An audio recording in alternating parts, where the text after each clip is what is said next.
오늘 우리 공동체에 주시는 하나님의 말씀은 마태복음 3장 13절에서 17절 말씀입니다.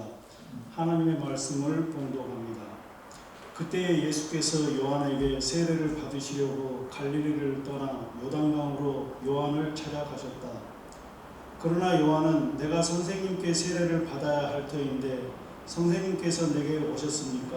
하고 말하면서 말렸다. 예수께서 그에게 말씀하셨다. 지금은 그렇게 하도록 하십시오. 이렇게 하여 우리가 모든 의를 이루는 것이 옳습니다. 그제서야 요한이 허락하였다. 예수께서 세례를 받으시고 곧 물에서 올라오셨다. 그때 하늘이 열렸다. 그는 하나님의 영이 비둘기같이 내려와 자기 위에 오는 것을 보셨다. 그리고 하늘에서 소리가 나기를 이는 내가 사랑하는 아들이다. 내가 그를 좋아한다 하였다. 주님의 말씀은 내 발의 등이요 내 길의 빛입니다. 아멘.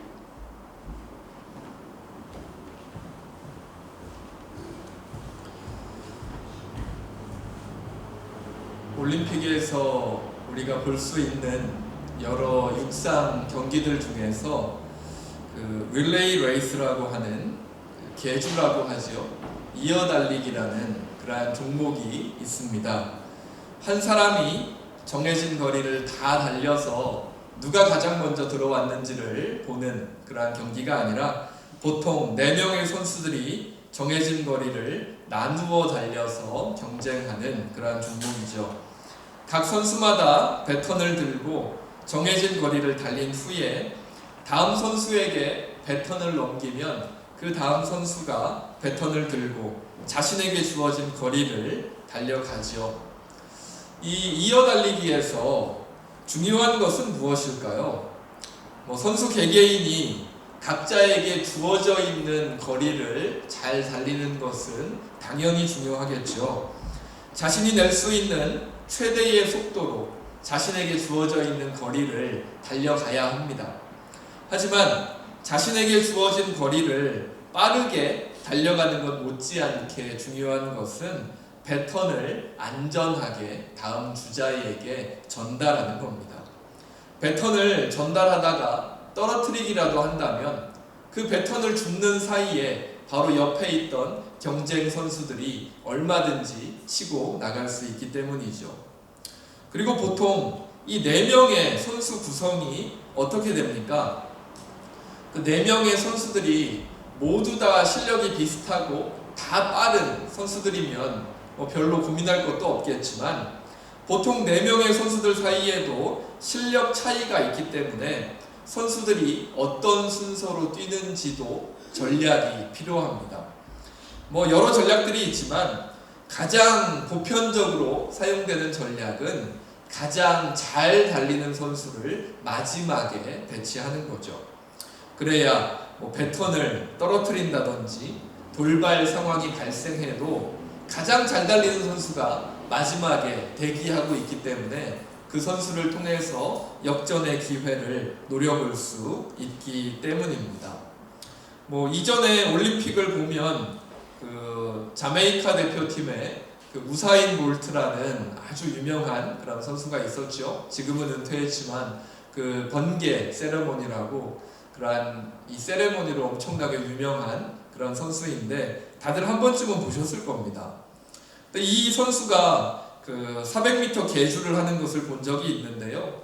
역시 이 우사인 볼트라고 하는 이 선수가 제일 마지막 주자로 나서서 마지막 4번째 바퀴를 이제 출발했을 때는 1등이 아니었는데 이 선수가 다른 선수들을 다 제치고 이제 금메달을 그 자메이카라는 조국에 안기는 그런 장면을 본 적이 있습니다. 계주에서 첫 번째와 두 번째 그리고 세 번째 주자도 물론 중요하지만 마지막 주자가 가장 중요하다는 사실을 보여준 장면이죠. 오늘의 본문에도 하나님의 뜻을 이루기 위해서 배턴을 이렇게 전달하는 그러한 모습이 나타나고 있는 것을 우리가 볼 수가 있습니다.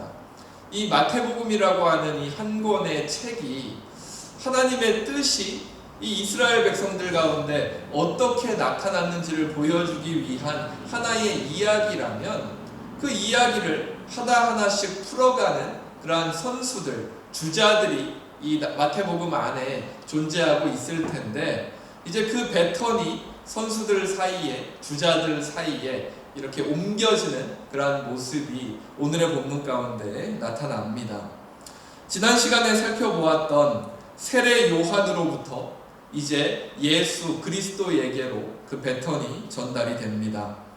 계주로 보자면 구약에서 예수님의 오심을 예언했었던 참 많은 선지자들이 있었죠. 뭐 이사야 선지자라든지 구약에 나타났던 많은 선지자들이 첫 번째와 두 번째 주자가 될 것이고, 그리고 세례 요한이 세 번째 주자, 그리고 예수님은 이 계주의 마지막 주자가 될 것입니다. 자, 오늘의 본문을 통해서 예수님께서 세례 받으시는 장면을 살펴보려고 하는데요. 요한의 세례를 통해서 이제 요한의 배턴은 예수님에게로 전달이 되고 이제 본격적으로 예수님의 사역이 시작이 됩니다. 오늘 본문을 통해서 예수님의 세례에 담긴 의미와 하나님의 마음을 우리가 함께 생각해 볼 수 있기를 바랍니다. 우리 예루살렘과 같은 이스라엘의 중심지가 아니라 정말 변방이었던, 시골이었던 갈릴리 지역에서 30여 년의 시간 동안 별다른 활동 없이 조용히 계시던 그런 예수님께서 드디어 갈릴리를 떠나셔서 요한이 있던 요단강으로 나아오십니다. 갈릴리를 떠나서 이제 예루살렘 근처까지 거의 다 오신 거죠. 예수님의 앞선 주자였던 세례 요한이 자신에게 주어진 역할, 즉 예수님께서 오실 길을 예비하는 그 역할을 잘 감당했기 때문입니다.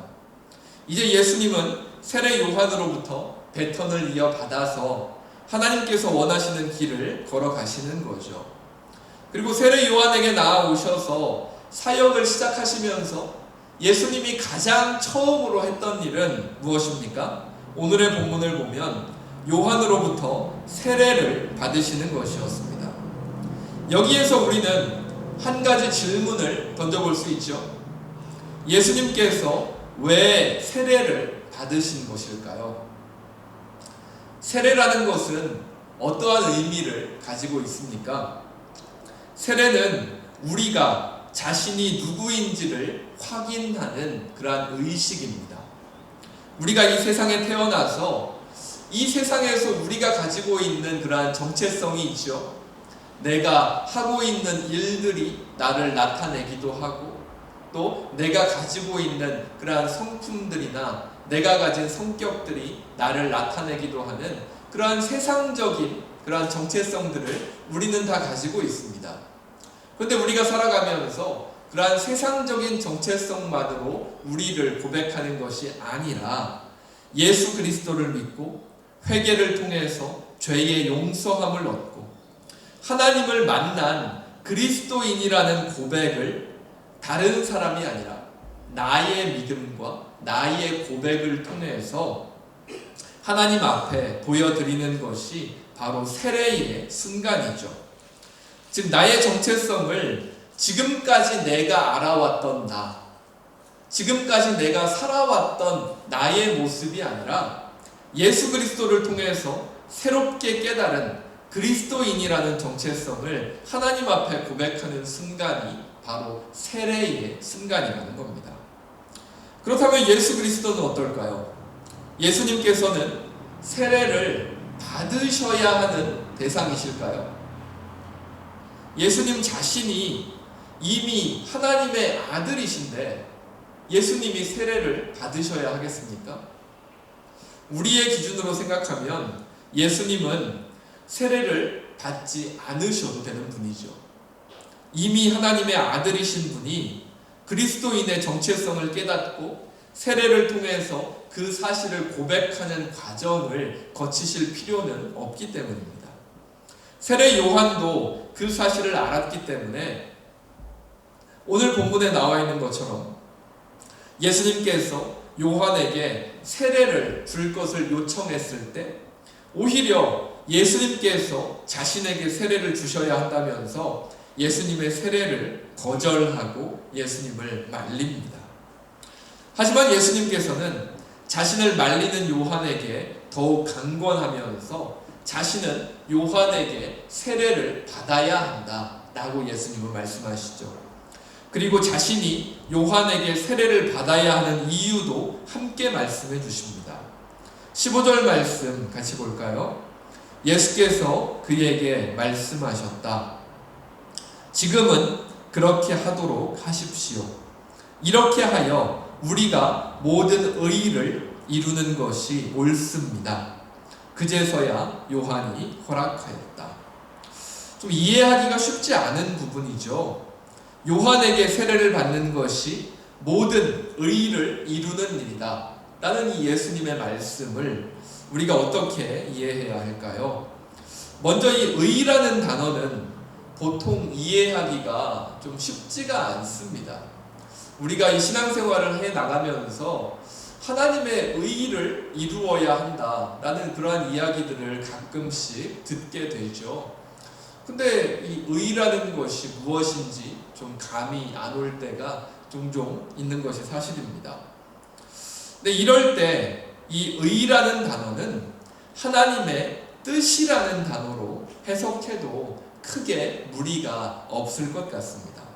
즉 의를 이룬다는 것은 하나님의 뜻에 맞게 행동한다라는 그런 의미로 우리가 해석해 볼 수 있다라는 거죠.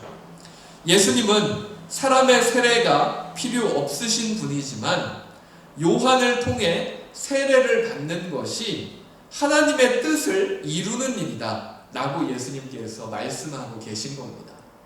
예수님의 세례를 받는 것이 하나님의 모든 의를 이루는 일이다 라고 말씀하신 뜻은 요한에게 세례를 받는 것을 통해서 하나님의 뜻을 이루는 것을 보여줄 수 있다 라고 예수님께서 말씀하고 계시다는 거죠.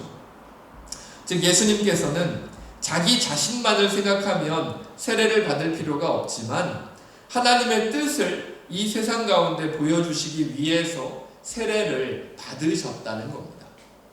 자, 그렇다면 예수님께서 세례를 통해서 우리에게 보여주신 하나님의 의나 하나님의 뜻은 무엇이겠습니까? 요한의 세례를 생각해 보면 그 의미를 우리가 생각해 볼 수 있을 것 같습니다. 요한에게 세례를 받은 사람들은 어떠한 사람들이었죠? 요한에게 세례를 받은 사람들, 요단강으로 나아왔던 사람들은 요한이 외치는 하나님의 말씀을 듣고 자신이 죄인임을 깨달은 그러한 사람들이었습니다. 하나님의 말씀을 듣고 자신이 죄인이라는 것을 깨닫고 하나님 앞에 나와서 그 죄를 고백하고 회개하고 요한의 세례를 통해서 그 죄가 용서받을 수 있다라는 그러한 생각을 하면서 요한에게 나아왔던 사람들이었습니다. 즉 요한의 세례를 받았던 사람들은 자신이 죄인이라는 사실을 깨달은 사람들이라는 거죠. 요한의 세례는 죄인들을 향한 세례였다는 겁니다. 그렇다면 예수님께서 요한에게 세례를 받으시면 어떻게 되는 겁니까? 예수님은 죄가 없으신 하나님의 아들이시지만 요한의 세례를 통해 죄를 가지고 있는 사람들과 동일한 사람이 된다는 의미를 가지게 되는 겁니다. 요한복음에서 예수님을 가리켜서 세상 죄를 지고 가는 어린 양이라는 표현을 쓴 것처럼 예수님께서는 하나님의 아들이시지만 스스로 낮아지셔서 이 세상 가운데로 찾아오시고 이 세상 속에서도 또 더 낮은 자리로 찾아가셔서 죄를 고백하는 사람들과 같은 자리로 나아가신 겁니다. 그렇기에 예수님께서 요한의 세례를 받았다는 것은 예수님 입장에서는 자신이 죄인처럼 되었다는 것을 모든 사람들에게 알리는 어쩌면 치욕적인 고백이 될 수도 있는 것이죠. 하나님의 아들이시지만 사람과 똑같은 위치에서 사람과 똑같은 죄인의 자리로 내려오셨다라는 것을 보여주시는 것이 바로 요한의 세례를 받으시는 모습이라는 겁니다. 하지만 예수님의 세례는 이러한 치욕스러운 고백임과 동시에 어떻게 하나님의 뜻을 예수님께서 이루실 것인가를 우리에게 보여주고 있는 거죠. 하나님의 아들이라는 가장 높은 자리에서 죄인들이 자리한 가장 낮은 자리로 내려오신 예수님은 거기에서 더 나아가셔서 십자가에 달려 가장 큰 죄인처럼 죽음으로 하나님의 뜻을 이루실 것이다 라는 사실을 이 요한의 세례를 통해서 우리에게 보여주고 계신 겁니다. 그러므로 예수님께서 요한에게 받은 세례에는 십자가의 죽음에 대한 예고까지도 담겨 있는 거죠. 그리고 예수님께서는 직접 세례를 받으심으로 종교적으로 위선에 빠져있던 종교 지도자들과 다른 모습을 보여주십니다. 말로만 하나님을 이야기하고 겉으로만 신실한 종교인인 것처럼 행세했던 그러한 종교 지도자들과 달리 예수님께서는 사람들이 회개하는 자리, 자신이 죄인임을 고백하면서 하나님의 용서를 구하는 그 자리에 직접 참여하시고 자신이 직접 한 일이 아니면 다른 사람들에게 가르치지 않으시는 그러한 모범을 보여주신 겁니다. 종교 지도자들은 자신들은 하나님 앞에 아무것도 하지 않으면서 말로만 하나님을 잘 섬기는 척하고 사람들에게 하나님을 잘 섬기라고 말로 타이르는 그러한 사람들이었지만 예수님께서는 직접 자신이 참여해서 직접 하신 일이 아니면 다른 사람들에게 하라고 말씀하시지 않는 그러한 모범을 보여주셨다는 거죠. 자, 말씀을 정리해 볼까요? 이처럼 예수님께서 요한의 세례의 자리로 나아가셨다는 것에는 가장 높은 곳에서 가장 낮은 자리로 가셔서 하나님의 뜻에 순종하고 하나님의 뜻을 이 세상 가운데 이루어 가시겠다 하는 예수님의 의지와 예수님의 마음이 그 자리에 나타나 있습니다.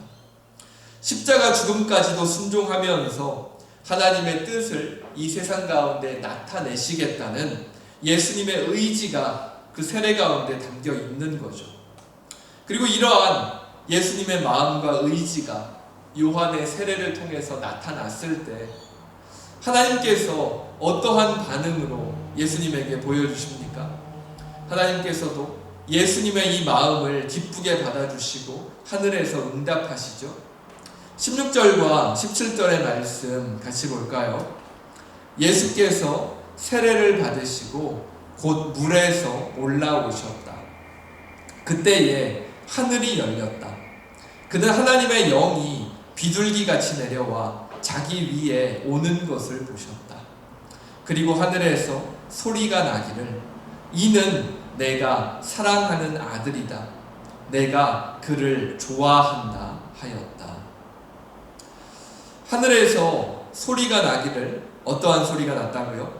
하나님의 음성이 들렸는데 이는 내가 사랑하는 아들이다. 내가 그를 좋아한다. 라는 하나님의 음성이 들렸다. 라고 오늘의 본문을 우리에게 이야기해 줍니다. 참 아름다운 고백이죠. 이는 내가 사랑하는 아들이다. 내가 그를 좋아한다. 이 성경 전체를 통틀어서도 하나님에게 이러한 사랑의 고백을 받는 그러한 순간은 오늘의 본문이 유일합니다. 이 성경 전체에 정말 하나님의 뜻을 따랐던 수많은 사람들이 있지만 이 예수님처럼 이러한 고백을 하나님으로부터 받은 그러한 사람은 찾아보기가 어렵죠. 여러분은 어떻습니까? 우리가 하나님과 함께 이 신앙의 길을 걸어간다라고 하는데 하나님으로부터 이러한 사랑의 고백을 받으시면서 이 신앙의 길을 걸어가고 계신가요? 정말 하나님께서 이러한 사랑의 고백을 우리의 인생의 어느 순간에 해주신 적이 있으신가요? 이러한 사랑의 고백을 하나님으로부터 정말 우리의 평생에 인생을 통틀어서 단 한 번이라도 받아보신 분이 있다면 그분은 참 행복하신 그러한 신앙의 길을 걸어가고 계신 분이겠죠. 그런데 이러한 고백을 하나님으로부터 받는 것이 어려운 일일까요? 어떻습니까? 어렵습니까? 하나님과 우리가 정말 인격적인 관계를 맺어간다라고 하잖아요. 정말 우리가 정말 멀리 떨어져 있는 그냥 사람들이 막연히 그러한 신적인 존재라고 생각하는 그러한 아주 멀리 있는, 정말 우리의 마음속에서도 아주 멀리 느껴지는 그런 하나님을 우리가 믿고 이 신앙의 길을 걸어가는 것이 아니지 않습니까? 그런 신은 아무리 믿어도 한계가 있죠.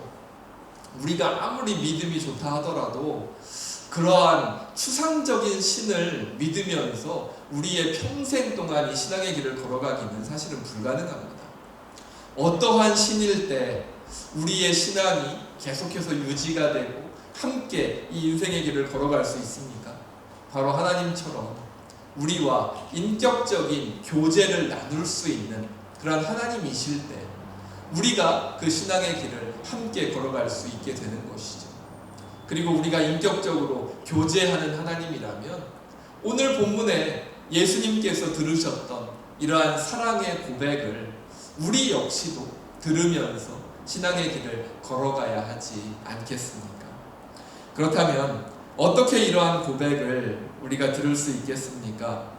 예수님께서는 언제 이러한 고백을 받으셨죠?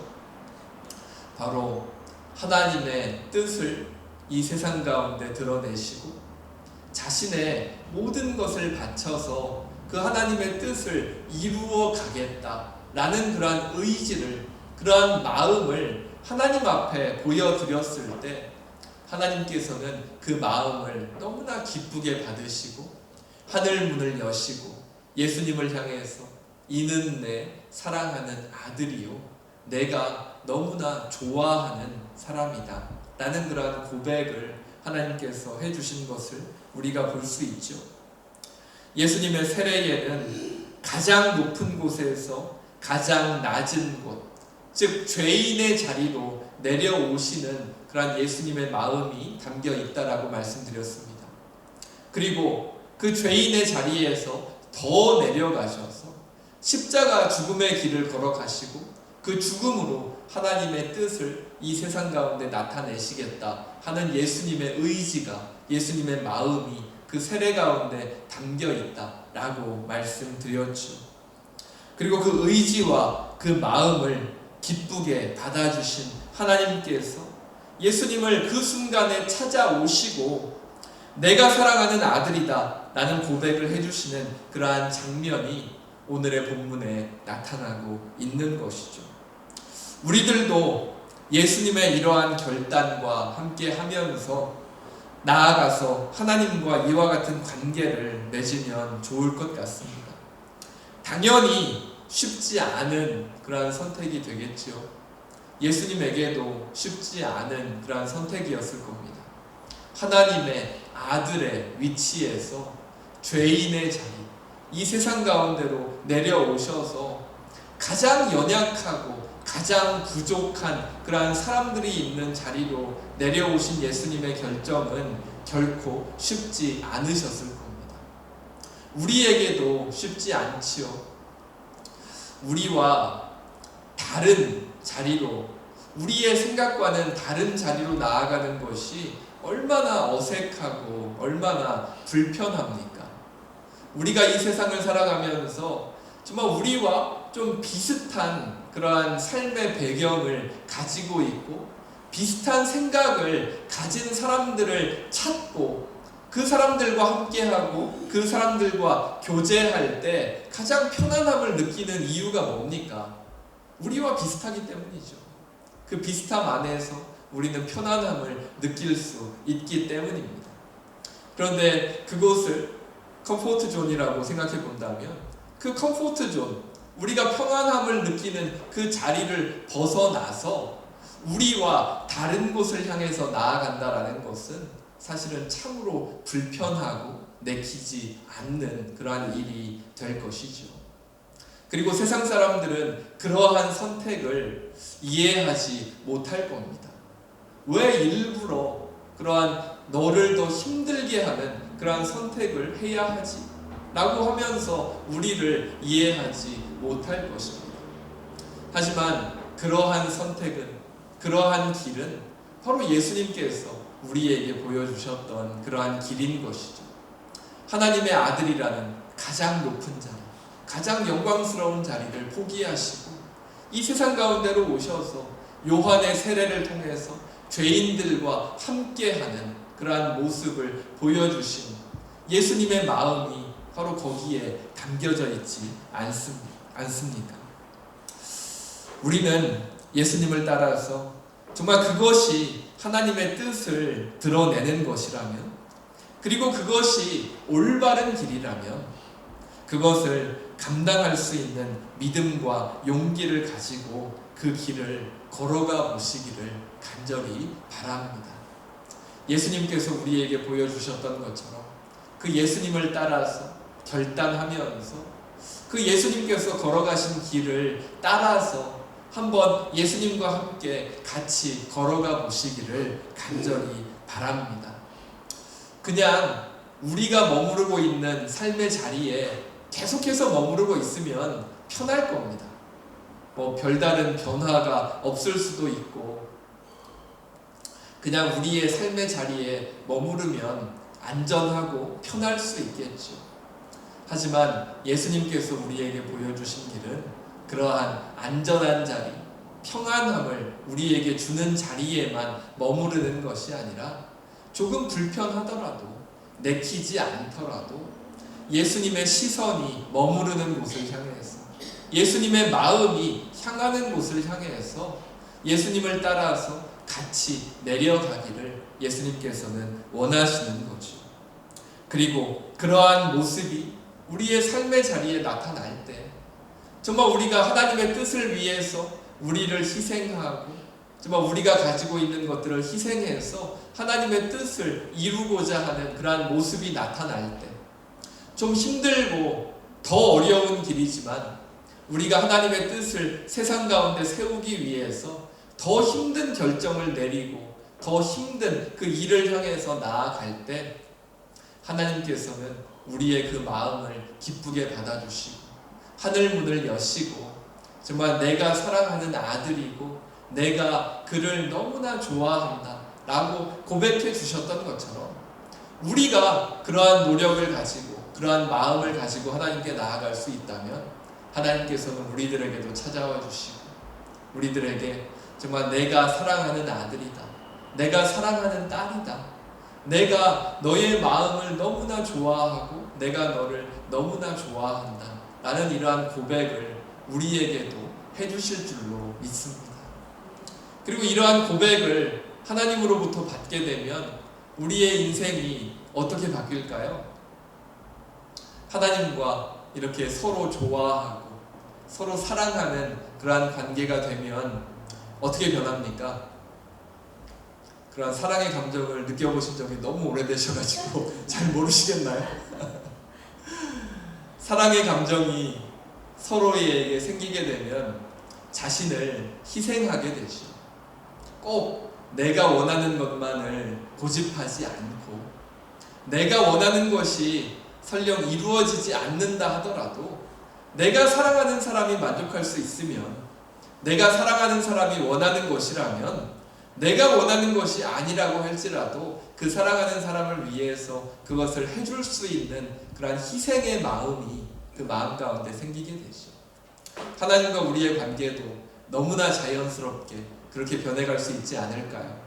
하나님과 우리가 서로 좋아하고 서로 사랑하는 그런 이러한 고백을 함께 나누는 그러한 관계로 우리의 관계가 발전될 수 있다면 우리는 하나님을 위해서 너무나 자연스럽게 우리가 가지고 있는 것들을 조금이라도 희생해서 하나님의 뜻을 이 세상 가운데 나타내고자 하는 그러한 노력을 해나갈 수 있을 것이고 우리가 그러한 노력을 해나간다면 하나님께서는 우리의 노력보다 더 큰 사랑으로 더 큰 은혜로 우리들의 삶에 보답해 주시는 그런 귀한 은혜가 너무나 자연스럽게 우리 가운데 나타나게 될 것입니다. 우리의 신앙의 길을 걸어가실 때 정말 예수님께서 하나님과의 관계는 이러한 것이다 라고 오늘의 본문을 통해서 우리에게 보여주시는 것 같습니다. 하나님과의 관계를 너무 경직된 그러한 관계로 만드시지 않기를 바랍니다.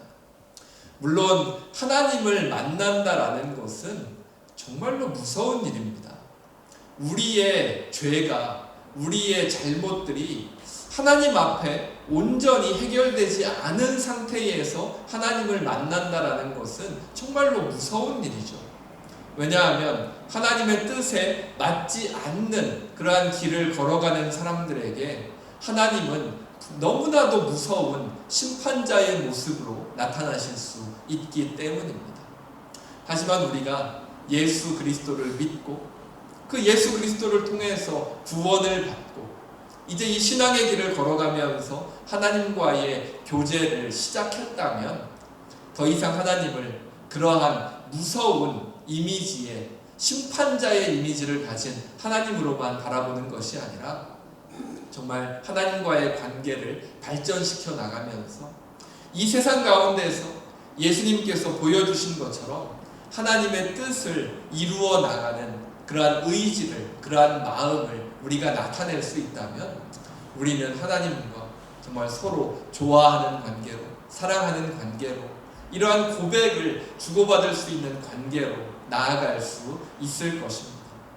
그리고 이러한 관계를 통해서 우리는 하나님의 음성을 듣고 이 세상을 살아갈 수 있게 되겠지요.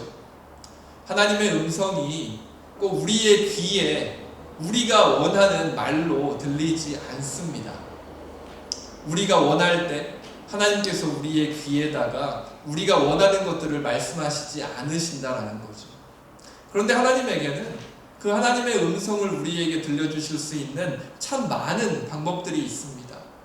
우리가 하나님의 말씀, 성경을 읽어 나가면 그 말씀 가운데 하나님께서 하나님의 음성을 우리에게 들려주실 수 있고요. 그리고 우리가 기도할 때 하나님께서 우리의 마음 가운데 주시는 어떠한 감동들, 어떠한 생각들, 그런 것들을 통해서도 하나님께서는 얼마든지 하나님의 뜻을, 하나님의 말들을 우리에게 전달해 주실 수 있으십니다. 그리고 때로는 우리의 주변에 있는 사람들을 통해서 얼마든지 우리에게도 우리가 깨닫지 못했던 것들을 말씀해 주시기도 하죠. 즉 하나님께서 꼭 우리의 귀에 하나님의 음성으로 들려주시지 않는다고 하더라도 우리가 그 하나님의 음성을 향해서 우리의 마음이 열려 있다면 우리는 얼마든지 그 하나님의 뜻을 깨닫고 하나님의 음성을 들으면서 이 신앙의 길을 걸어갈 수 있게 된다라는 겁니다. 하나님의 음성이 언제 들려오는가?